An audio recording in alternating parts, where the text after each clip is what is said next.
میں ملک کی نامور اور طاقتور شخصیات بھی موجود تھیں۔ MNA، MPA، بیوروکریٹس، ناظم، کئی سیاسی شخصیات، ارد گرد کے وڈیرے جاگیردار۔ یہ مکمل مردانہ فنکشن تھا، اس لیے سجل زنانہ حصے میں موجود تھی۔ ڈنر کے بعد ان تمام سیاسی شخصیات کی خوشنودی کی خاطر حویلی کے مہمان خانے میں رقص و سرور کی محفل بھی سجنی تھی۔ عدنان بھی محفل میں موجود تھا اور صبحان آگے پیچھے اس کا تعارف بھی کروائے جا رہا تھا۔ رات قطرہ قطرہ ڈھلتی رہی۔ ڈنر کے بعد صبحان عدنان کے قریب آیا۔ یار، تم سے ایک ضروری بات کرنی تھی۔ جی حکم۔ وہ متوجہ ہو کے اس کے ساتھ ایک قدرے تنہا جگہ پہ آیا۔ وہ اصل میں ہم نے اپنے سیاسی دوستوں کے ہمراہ اندر رقص و سرور کی محفل میں موجود رہنا ہے۔ اگر تم ہماری طرف سے دلہن صاحبہ کو یہ پیغام دے آؤ کہ وہ ہمارا انتظار نہ کریں، ہم ضرور رات کے کسی پہر آ جائیں گے تو بڑی مہربانی ہوگی۔ صبحان نے آنکھ دبا کے مکارانہ انداز میں مسکرا کے کہا، ویسے تو اس سے خوبصورت سزا اس نئی نویلی دلہن کے لیے اور کوئی نہ ہوگی کہ وہ آج کی رات تنہا گزارے، لیکن پھر بھی ہم بہت نرم دل ہیں، اسے انتظار کی زحمت نہیں پہنچانا چاہتے، اس لیے تم جا کے کہہ دینا اور ہماری طرف سے ایک پھول بھی انہیں دے دینا۔ صبحان نے وہ خاموشی سے اس کی بات سنتا رہا۔ اس سے بڑھ کر وہ خدا سے اور کیا چاہتا۔ عجولہ عروسی کی مہنگی فضا میں پھولوں کی سجی سیج خالی تھی۔ ڈریسنگ ٹیبل کے سامنے رکھی سنہری کرسی پہ سجل بیٹھی تھی۔ اس کا سر کرسی پہ ٹکا تھا اور آنکھیں مندی ہوئی تھیں۔ چھوٹا سا گھونگھٹ چہرے سے ہٹ گیا تھا، جہاں آب و لگ سے ماورا حسن زیوروں کی جگمگاہٹ کے ہمراہ باہر جھانک رہا تھا۔ عدنان اس کے چہرے کو دیکھ کے ساکت ہو گیا تھا۔ پہلی نظر اس چہرے پہ عدنان ہی کی پڑی تھی۔ ارمانوں کی بانجھ ہوائیں آنکھوں کے گمنام جزیروں میں چلتی ہیں اور خواہش کے خشک درختوں کی شاخوں میں سائیں سائیں کرتی ہیں۔ موسم آنکھیں پھیرے دل کے درد نگر سے چل دیتے ہیں۔ بادل ویرانے پہ گھر کر بن برسے ہی چل دیتے ہیں۔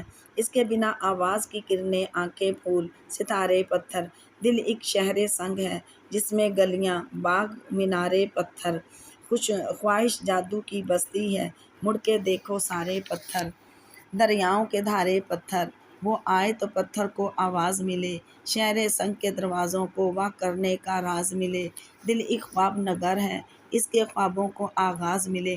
عدنان نے گلاب کا پھول اس کے سبھی چہرے پہ پھیرنا شروع کیا۔ نرم گال پہ نازک سی سرسراہٹ سجل کی خواب بیدہ آنکھوں کو کھول گئی۔